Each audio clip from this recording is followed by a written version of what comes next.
Hello everyone, Shri IAS academy में आपका स्वागत है। जैसा कि आप जानते हैं कि श्री आईएएस एकेडमी ने लेट्स क्रैक नाम की प्रीलिम की सीरीज की शुरुआत की है, जिसके अंतर्गत आज हमारा डे 37 है। इस डे 37 में आज हम अपने टॉपिक मिरर इमेज को पूरी तरह से कंप्लीट करेंगे, जो कि काफ़ी इम्पॉर्टेंट टॉपिक है और आपको इसमें मुफ्त में नंबर मिल सकते हैं। बस थोड़ी सी आपको समझ बनाने की ज़रूरत है। तो चलिए शुरू करते हैं। जैसा कि आप देख रहे हैं, ये हमारा CSAT लेट्स क्रैक सीरीज का डे 37 है, जिसमें आज हमें मिरर इमेज को कंप्लीट करना है। काफ़ी सरल सा टॉपिक है। अगर आपके अंदर थोड़ी सी बेसिक समझ हो जाएगी तो आप इसमें अपने अंकों को काफ़ी अच्छे से सहेज सकते हैं और काफ़ी सरलतापूर्वक आप अपने क्वेश्चन को सॉल्व भी कर सकते हैं। तो हम अपने इस टॉपिक की आज शुरुआत करेंगे। इससे पहले जो बच्चे पहली बार हमारे इस चैनल से जुड़े हैं, उन्हें पता होना चाहिए कि हमने उनकी तैयारी को हर हाल में कंप्लीट कराने के लेट्स क्रैक नाम की एक अम्ब्रेला स्कीम की शुरुआत की है, जिसमें हमारी कई सारी सब स्कीम्स हैं या कहें कि सब सीरीज हैं। वो सभी सीरीज आपको न केवल GS 1 को पूरी तरह से कंप्लीट कराती हैं, बल्कि GS 2 के पेपर को भी पूरी तरह से कंप्लीट कराती हैं। ये दोनों प्रीलिम से संबद्ध होते हैं। तो उम्मीद है कि आपको ये सभी सीरीज पसंद आ रही होंगी। नीचे दिए गए डिस्क्रिप्शन बॉक्स में टेलीग्राम के लिंक की मदद से आप हमारे टेलीग्राम चैनल से भी जुड़कर काफ़ी सारी चीज़ों को मुफ्त में लाभ उठा सकते हैं। चाहे फिर वो MCQ प्रैक्टिस की बात हो या फिर कई सारे इंपॉर्टेंट मैपिंग की बात हो, मोटिवेशनल वीडियो की बात हो या फिर कई सारे आर्किटेक्चर या हिस्ट्री बैकग्राउंड से रिलेटेड इमेजेस की बात हो।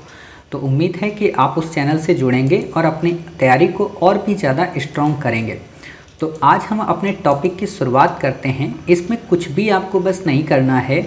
सिंपल सा आपको अगर ये पता हो जाए कि मिरर के सामने कोई भी अक्षर आने पर किस तरीके से बदल जाता है, या फिर जल में कोई अक्षर आने पर किस तरीके से बदल जाता है, या फिर कोई नंबर किस तरीके से मिरर में आकर बदल जाता है, तो आप अपने उत्तर को अच्छे से सॉल्व कर सकते हैं। UPSC ने अभी तक 2 से 3 बार ही प्रश्न पूछा है और काफ़ी सरल क्वेश्चन पूछता है। आपको अंक दे देगा ऐसे ABCDEF करके और पूछेगा कि इनमें से कौन सा दर्पण में देखने पर सही सुमेलित है, आपको बता देगा। तो आपको बस देख के बता देना है कि अच्छा इसमें कौन कौन सा चेंज हो रहा है, कौन कौन सा नहीं चेंज हो रहा। ठीक है, तो काफ़ी सरल सा प्रश्न है, इसको आप अच्छे से कर सकते हैं। तो कैसे करेंगे, कुछ भी आपको नहीं करना है।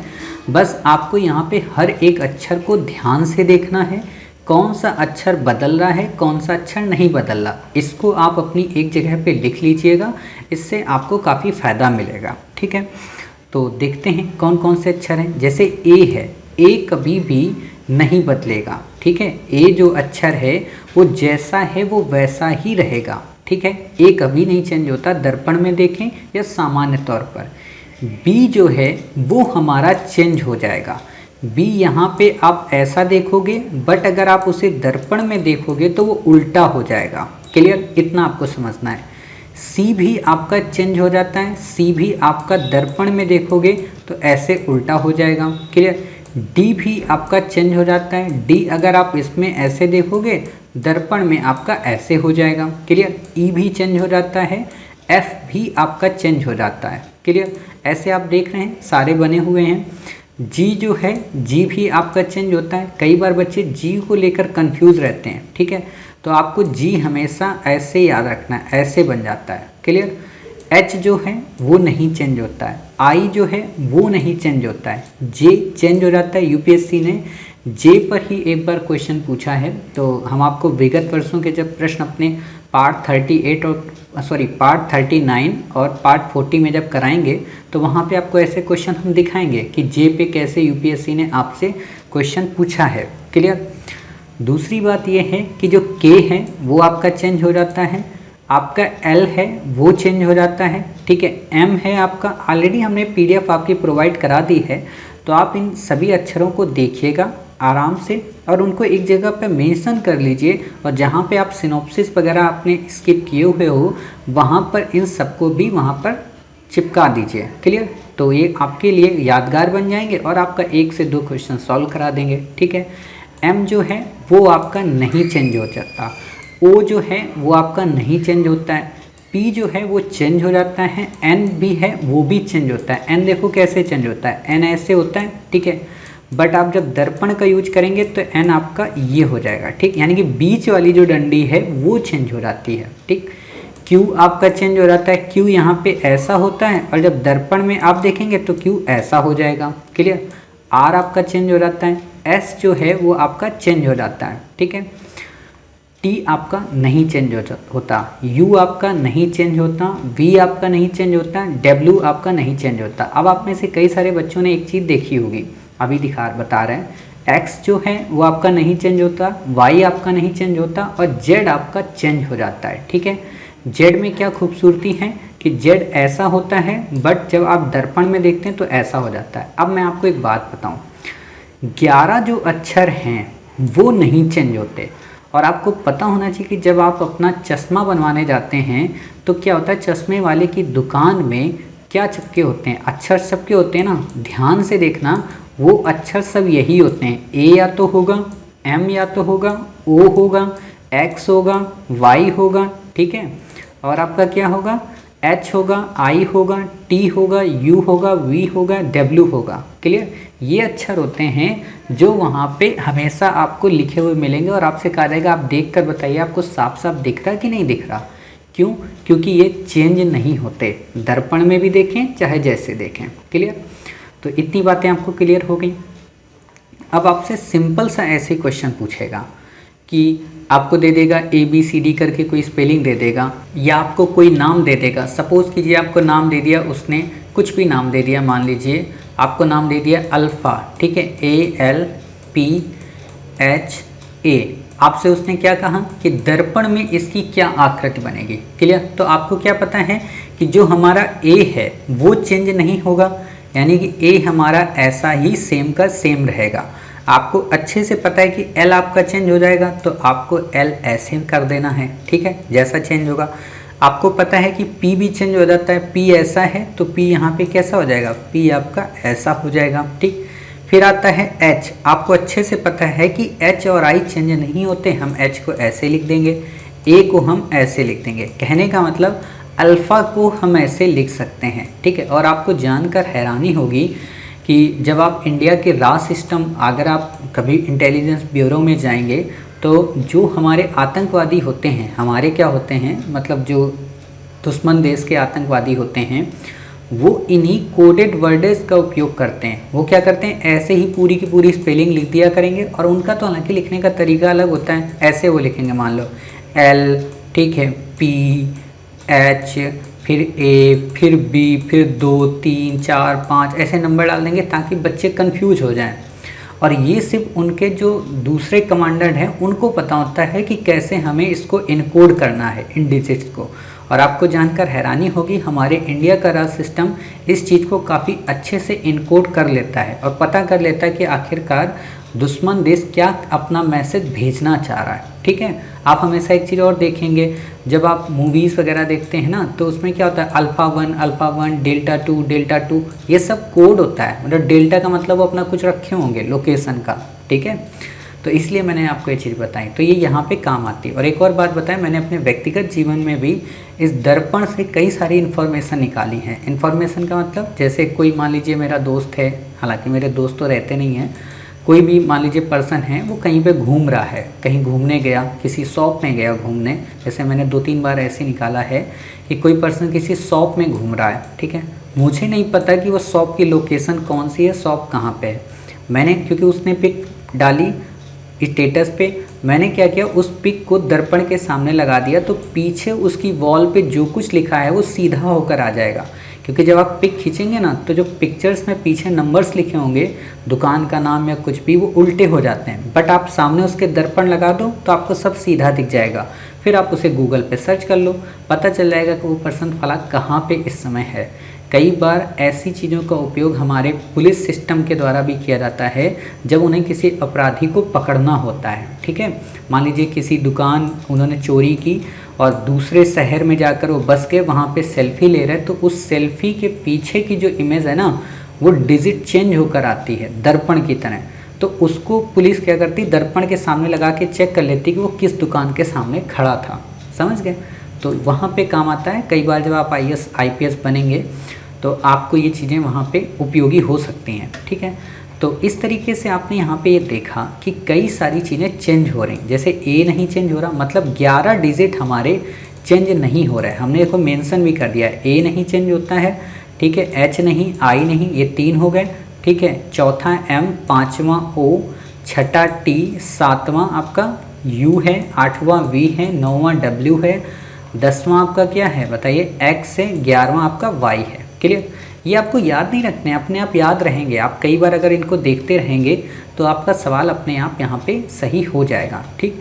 यानी कि 11 अक्षर नहीं बदलते, ए से जेड में 15 अक्षर बदल जाते हैं। 26 होते हैं तो सिंपल सी बात है, 11 नहीं बदल रहे तो 15 बदल जाते हैं।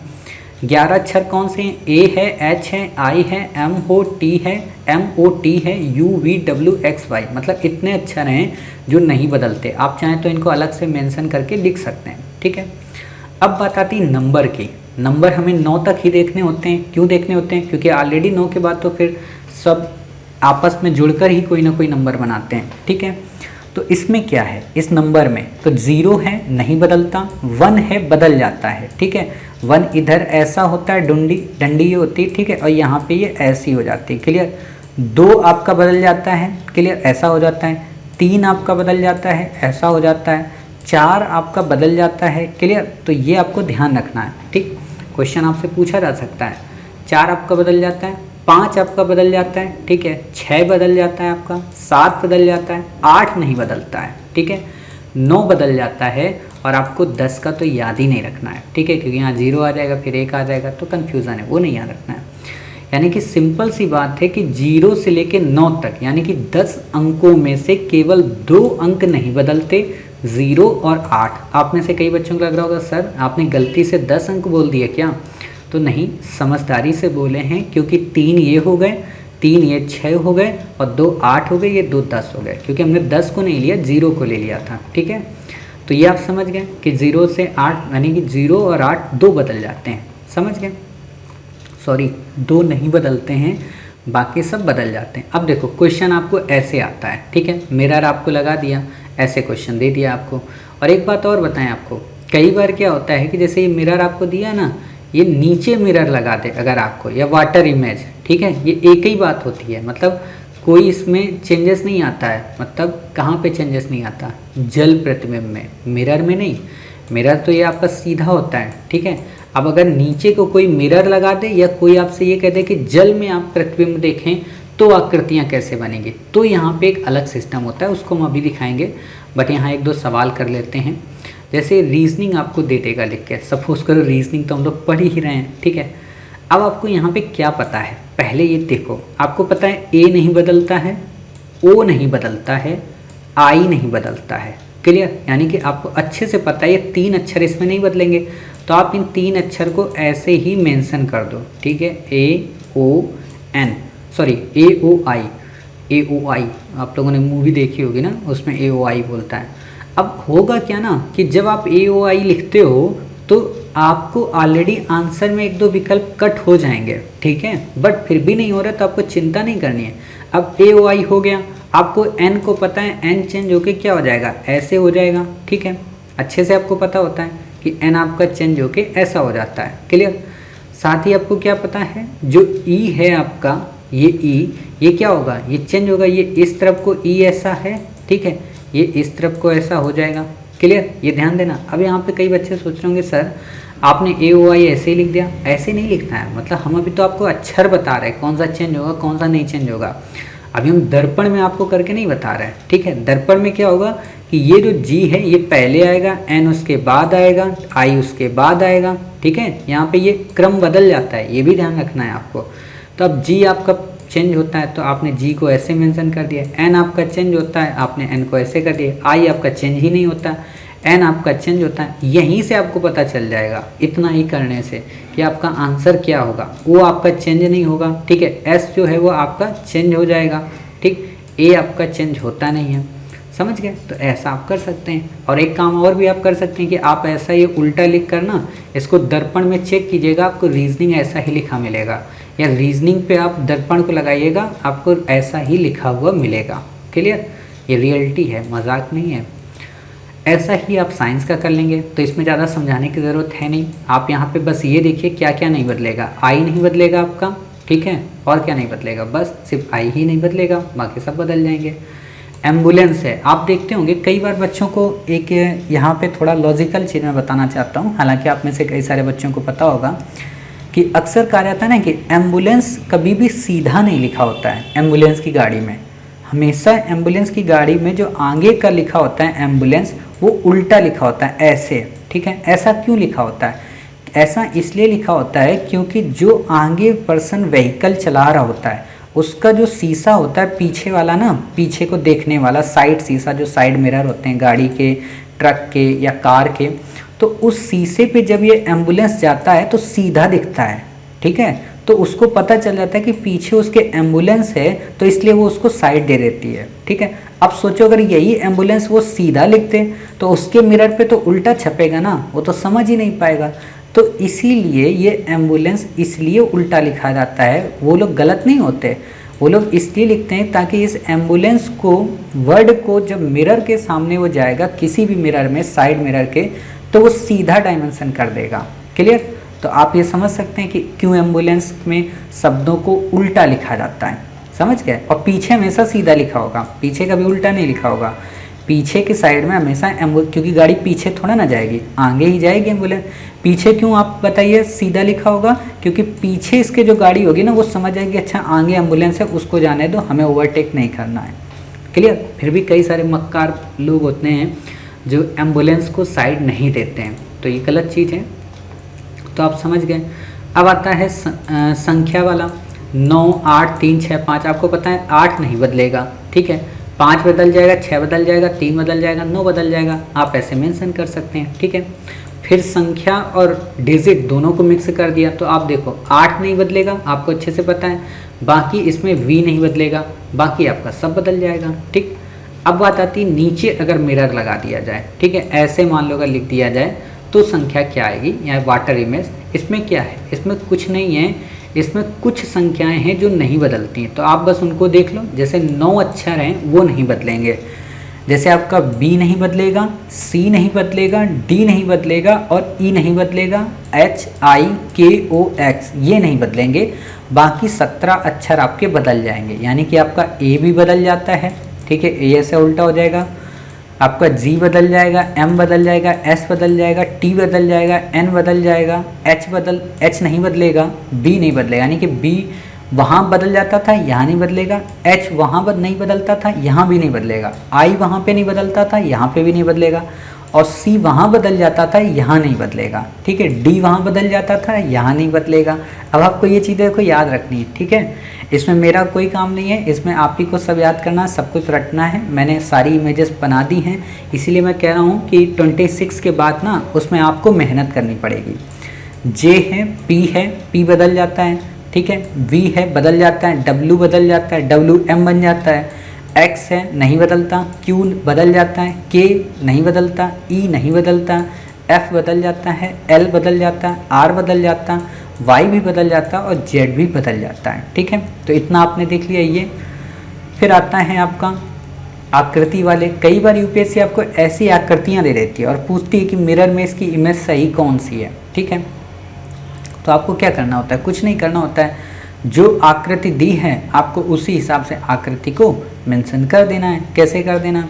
जैसे मान लो आपको इसने आकृति दी है, ऐसे आकृति आपको इसने दे दी और ये मिरर आपको लगा दिया, ये नीचे एक मिरर लगा दिया। अब पूछ क्या रहा है कि ये आकृति एक तो इस तरफ वाला पूछेगा, तो आप बता देंगे कि ऐसी आकृति हो जाएगी। ये देखो यहाँ जो लाइनें हैं ये इधर पहले को आ जाएंगी, ये जो लाइनें ये ऐसी रहेंगी, ये त्रिभुज उधर चला जाएगा, ये जो पुच्छ है ये इधर आ जाएगी पुच्छ। क्लियर? तो आप ऐसे समझ सकते हैं। अब नीचे अगर लगा हो तो ए क्या होगा? ए बिल्कुल नीचे जाएगा, ठीक है, यहाँ पे उल्टा होके, और ये जो है ये यहाँ पे उल्टा हो जाएगा, मतलब वो बिल्कुल उसको उल्टा कर दो, ठीक है। ये जो है ये यहाँ पहले आ जाएगा। सपोज करो यहाँ से हुआ है और ऊपर से इसको क्या किया गया? ऐसे पलट दिया गया, ठीक है, तो ये उल्टा हो गया। फिर इसके बाद क्या आता है आपका वो भी ऐसा सेम रहेगा। देखो यहाँ पे ये सेम है, ठीक है, यहाँ पे ये सेम है, यहाँ पे बस चेंज हो जाता है। इतनी बातें बस आपको पता होनी चाहिए। अब हमारा एक क्वेश्चन है 2011 में यूपीएससी ने पूछा है, इस क्वेश्चन को आप आसानी से कर सकते हैं। अगर आप में से कई सारे बच्चों ने गेम खेला होगा, एक नोकिया के फ़ोन में आता था गेम, ठीक है, या आप लोगों ने कई बार गेम वैसे खेला होगा, ब्रिक्स वाला, तोड़ने वाला, ऐसे नीचे बॉल आती थी, फिर वो ऊपर जाती थी, फिर ऐसे टकराती थी, ठीक है, बार बार ऐसे नीचे टकरा के और आप ऐसे कर्सर को ऊपर नीचे करते रहते थे, तो वही गेम है। वो गेम अगर पता है तो आप ये आंसर कर सकते हैं। तो देखते हैं क्या है क्वेश्चन। क्वेश्चन है आपका, नीचे दी गई आकृति पर विचार कीजिए और उसके पश्चात दिए गए प्रश्नों का उत्तर दीजिए, ठीक है। ये आकृति उसने आपको ऐसे दे दी, सिंपल सा उसने दिया कि एक रेज ऊपर से ऐसे नीचे को पड़ रही है, एक दर्पण नीचे लगा है, एक दर्पण ऊपर लगा है, तो जो आकृति बनेगी वो कैसी बनेगी, मतलब ये जो रेस है ये ऐसी आ रही है तो कहाँ जाएगी अब, क्या ये यहीं से वापस हो जाएगी, तो नहीं, क्या ये यहाँ ऐसे आके यहाँ इससे टकरा के उल्टा वापस चली जाएगी। तो अधिकांश आप जब गेम खेलते हो तो उसमें ऐसा ही तो होता है, यहाँ पे ये बॉल होती है, वो नीचे टकराती है तो क्या वापस तुरंत हो जाती, नहीं, ऐसे टकराती, फिर ऐसे जाती है और ऐसे टकरा के उल्टा हो जाती है। तो बिल्कुल यही चीज़ है कि जो S है वो क्या हो जाएगी, OP2 के विपरीत, ये P2 है ना, ये P1 है, क्लियर, समांतर होके फिर उसके विपरीत हो जाती है। तो कैसे आपको करना है देख लीजिए, आंसर से ही आप इसका आंसर निकाल सकते हो। आपको दिया है ऊपर दी गई आकृति में OP1 और OP2 दो समतल दर्पण हैं जो एक दूसरे के अनुलंब हैं, मतलब अनुलंब का मतलब एक दूसरे पर स्थित हैं, जुड़े हुए हैं। OP1 दर्पण पर पड़ने वाली प्रकाश की पुंज की दिशा क्या होगी, क्या S दिशा के अनुलंब होगी, ये जो S है क्या इसी के विपरीत होगी, तो नहीं भाई, S दिशा से 45 डिग्री का कोण बनाएगी, ये जो S दिशा है यहाँ से क्या 45 का डिग्री कोण बनाएगी, नहीं भाई, फिर क्या है, S दिशा के विपरीत और समानांतर होगी, ऐसे आएगी, ठीक, ऐसे जाएगी और फिर ऐसे हो जाएगी, ठीक। अब बताओ, ये ऐसे हुई फिर ऐसे हुई, तो ये S की दिशा के समानांतर हुई, ये इसके समानांतर हुई और विपरीत दिशा में हो गई, ये यहाँ से ऐसे ही तो जाएगी, ठीक, तो ये विपरीत हो गई, यहाँ दिशा ऐसी थी OP1 की ओर और यहाँ दिशा OP2 की ओर हो गई, तो ये विपरीत दिशा हो गई, अर्थात ये वाला हमारा आंसर मैच कर रहा है। S दिशा से 60 डिग्री के कोण पर होगी, तो S में हम कुछ बता ही नहीं सकते, तो ये वाला आंसर होगा नहीं। तो इसमें काफ़ी सरल तरीके से आप क्वेश्चन को सॉल्व कर सकते थे कि विपरीत और समानांतर होगी, ठीक है। तो इस तरीके से आपने ये मिरर वाले क्वेश्चन को सॉल्व किया। इस मिरर वाले क्वेश्चन में ज़्यादा मुझे कुछ भी नहीं बताना था, जो भी कुछ करना था वो आपको सोचना था, आपको देखना था कि अच्छा ऐसे इमेजेस चेंज होती हैं। जब हम यहाँ पे दर्पण को नीचे लगाते हैं तो 9 अक्षर चेंज होते हैं केवल, और 9 नहीं चेंज होते हैं और 17 के 17 सिंपल बने रहते हैं। जब हम दर्पण को उसके सामने लगाते हैं तो 11 अक्षर हमारे चेंज नहीं होते हैं और वहाँ पे कितने अक्षर चेंज हो जाते हैं, 15 चेंज हो जाते हैं, क्लियर। हमने जब डिजिट वाले देखे थे तो अंकों में केवल 2 नहीं चेंज होते, 0 और 8, बाकी सबके सब चेंज हो जाते हैं, समझ गए। तो उम्मीद है आपको ये क्लास काफ़ी अच्छी लगी होगी मिरर की, और इस तरीके से मिरर इमेज हमारा पूरा कंप्लीट हो गया। इससे ज़्यादा आपसे डिटेल में ना तो कभी उसने पूछा है और ना ही कभी पूछेगा और ना ही आपको पढ़ने की ज़रूरत है। पढ़ेंगे तो खामखा आपको, आपके लिए UPSC के लिए फ़िलहाल इम्पॉर्टेंट नहीं है, बाकी आप SSC या अदर स्टेट एग्ज़ाम के लिए अगर देखना चाहते हैं तो तैयारी कर सकते हैं, क्लियर। तो मिलते हैं अपने नेक्स्ट पार्ट में, जो कि हमारा लास्ट पार्ट होगा क्यूब का। उसके बाद तो हमारे 2 बैक ईयर के पार्ट होंगे। तो इस क्यूब के पार्ट को कंप्लीट करने के बाद हमारी रीजनिंग कंप्लीट हो जाएगी और विगत वर्षों के प्रश्नों को फिर हम अपने लास्ट के 2 पार्ट में सॉल्व करेंगे, क्लियर। तो तब तक अपना ख्याल रखिए, स्वस्थ रहिए, कोशिश करिए सोशल डिस्टेंसिंग का ज़्यादा से ज़्यादा पालन हो, हाथ को सैनिटाइज करिए और बाहरी वस्तुओं को खाने से थोड़ा सा बचिए।